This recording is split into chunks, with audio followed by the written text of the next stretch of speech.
తనకు న్యాయం చేయాలంటూ ఓ యువతి గత 3 ఏళ్లుగా పోరాటం చేస్తోంది. బ్రాండిక్స్ సంస్థలో హెచ్ఆర్ మేనేజర్గా పనిచేస్తున్న యువతిపై అదే సంస్థలో పనిచేస్తున్న జనరల్ మేనేజర్ లైంగిక దాడి చేశాడని ఆ యువతి ఆరోపిస్తోంది. ఛత్తీస్గఢ్కు చెందిన యువతి అచ్యుతాపురంలోని బ్రాండిక్స్ కంపెనీలో హెచ్ఆర్ మేనేజర్గా పనిచేస్తోంది. అదే సంస్థలో జనరల్ మేనేజర్గా పనిచేస్తున్న శ్రీలంకకు చెందిన వ్యక్తి లైంగిక దాడికి పాల్పడ్డాడని, ఈ విషయాన్ని బయటపెట్టినందుకు తనను కంపెనీ ఉద్యోగం నుంచి తొలగించిందని తెలిపింది.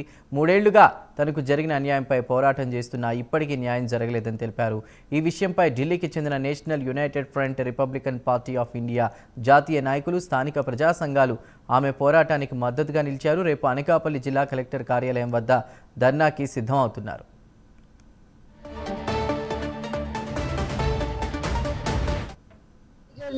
Name is Dilip Pinto, who is from Sri Lanka. He assaulted me, and when I raised my voice, he terminated me from the job. And since 10 years, I have been fighting for reinstatement and justice, because though this is an atrocity, he got bail within 10 days or 9 days, and he ran away Sri Lanka. I'm requesting that he should be brought from the Sri Lanka and punished him.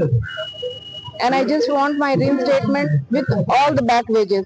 Dilip Pinto అనేటువంటి general manager లైంగిక వేధింపులకు పాల్పడుతూ 2015 నాటికి ఆమె లైంగిక దాడికి గురి చేశాడని, ఆ నేపథ్యంలో ఆయన ఉన్నటువంటి వాళ్ళ డిపార్ట్మెంట్ ఇంటర్నల్ కంప్లైంట్స్ వాళ్ళకి ఫిర్యాదు మీద అతని మీద చర్య తీసుకోవడం కాకుండా ఈయన ఉద్యోగం నుంచి టెర్మినేట్ చేశారు. దాంతో ఆమె పోలీసులకు ఫిర్యాదు చేసి, అదేవిధంగా ల్యాబ్ డిపార్ట్మెంట్ కూడా ఫిర్యాదు చేశారు. అక్కడ ఎక్కడ కూడా న్యాయం జరగకపోవడంతో పోలీసులు కూడా ఎస్ఎస్ చట్టం పెట్టలేదు, లైంగిక చట్టం పెట్టలేదు. దాంతో ఎస్సీ కమిషన్ జాతీయ కమిషన్ కి ఫిర్యాదు చేశారు. జాతీయ కమిషన్ రాష్ట్రానికి తీర్పిచ్చింది, అది తిరిగి ఉద్యోగాలు పెట్టాలని, అదేవిధంగా ఆమెకి పరిహారం చెల్లించాలనేటువంటి తీర్పుని స్పష్టంగా జరిగింది.